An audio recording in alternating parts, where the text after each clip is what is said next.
Aloha, y'all. It is Friday, Freya's Day. It is named after Freya, Freya's Day. Etymologically and esoterically, it is ruled by Venus.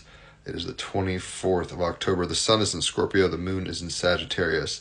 So there's a grand water trine still going on. It's taken a minute, right? Between Jupiter and Cancer, the North Node in Pisces, Saturn in Pisces with Neptune conjunct that in Pisces now. All that's trining the Scorpio, Mercury, Black Moon Lilith, Mars, and technically the moon in Sagittarius. But we've got the moon, Mercury, Black Moon Lilith opposite Uranus. We've got Pluto opposite Jupiter. We've got the sun opposite Chiron. Pluto is squaring the sun, as is Jupiter. And there's just a lot of crazy energy. Chiron is squaring Pluto and Jupiter. So the cards we pulled for today are the Star card. If you're an Aquarius, that is your card, or at least one of them. And the Devil card is the clarifier, both major arcana. This is the Capricorn card. And the Friday Fairy Oracle is Lice of the Shadows. So we'll read about that in a second. I have written music for all of the major arcana. The song I wrote for this is called Akasha Moi. It's like about the Akashic record and moi, right? So a little play on the words there. But it's very kind of like house music meets pop something or other. It's cool. Check it out. And I'll post it in the comments. If you haven't heard any of my songs, this is a great place to start. But the Star card is about dreaming big, allowing inspiration to guide you, stepping out and enjoying the beauty of the world, sharing your gifts and shining brightly. On page 56, the Star card, I beam your light. The figure is graceful, her arms raised above her head, hands delicately poised, reminiscent of the beautiful sacred dancing that is performed at the temple rituals and cultural dances of Bali in Indonesia. Her fingers conduct fine electric filaments, divine energy, as she stands in waters boasting much aquatic life. That grand water trine, right? But also Pluto and Aquarius, trining Uranus and Gemini. Hands reach out to her from the depths below, and her starlight nourishes and raises them out of the sea of overwhelming emotion. Jupiter and Cancer, trining Mercury, conjunct Black Moon Lilith and Scorpio. The star, a potent symbol of light and transformation, pierces the mask of the ordinary to release the extraordinary. A powerful conduit of the divine radiance, she moves effortlessly between the personal and transpersonal realms, embodying and transmitting larger-than-life energy. Moon in Sagittarius, larger than life. And Scorpio, with all that Scorpio energy, it's like this portal between the personal and transpersonal through transformation and death, kind of running out of the waters, like a fish coming onto land and evolving kind of thing. She lives in incredible freedom and expansion, that energy that she offers, and trusts it completely. Her presence is felt, charismatic, a great lightning conductor. So often in life we see the star upon the stage, shining their light, forgetting the tremendous focus, determination, and self-control and sacrifice that is required to light up the world for us. Starlight travels through time and space, the emissary of celestial realms, a pure source of creative flow, igniting inspiration, right? North Node in Pisces, Moon in Sagittarius. Know this star quality is available to you, the extraordinary that lights up the ordinary, exposing the magic that is always available to you in your life. A renewed sense of purpose and creativity suggests that it's time to reveal your hidden talents and shine brightly. There is much you can do and offer that will be greatly received. So shining brightly, dreaming big, allowing inspiration to guide you, North Node in Pisces, right? Pluto and Aquarius, stepping out and enjoying the beauty of the world, sharing your gifts by shining brightly. So, shine on, you crazy diamonds. We all want to kind of rise out of the waters of ignorance and the safety zones, right? And get our groove on, right? Rise above it. Rise up, as they say in Hamilton. So the clarifying card is the Devil card.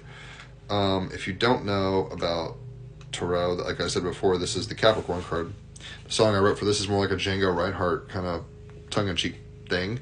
But it's called Call Me the Devil. They call me the devil. So on page 52, I am the master deceiver, and it's time to break the spell. Embrace your inner trickster, giving in to temptation, making choices based on impulse rather than desire, deceiving yourself and feeling hopeless. I think the idea here is that we can feel stuck, hopeless, like the world is falling apart, and it is shifting. We're going from the ocean to the land, like evolutionarily speaking, or, from 3D to 5D, or however you want to put this. Apes to angels, I've heard it said wisely and put that way beautifully. So we're evolving. We're tapping into our genius. We're tapping into an evolutionary paradigm that's progressive and electric. It's electric, oogie boogie boogie. But we can be afraid. We can feel like we're not enough. We can have old Georgie on our Cloud Atlas shoulder speaking to us saying, you don't have what it takes. Don't step out of your comfort zone. You'll never make it. You know, you might as well aim for the stars and you'll hit something, right? As opposed to staying in your comfort zone and just being trapped and bondaged to fear, scarcity, the shadow, right? Collective and personal. So the last card we're getting is Lice of the Shadows, right? We're rising up out of the shadow, out of the water, out of the devil, into the light.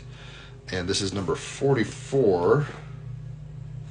Let me open up to that right here. All right, so Lice of the Shadows on page 138, number 44. Beautiful cards by Brian Froud, his Friday Fairy Oracle cards from me as the wild card for the day.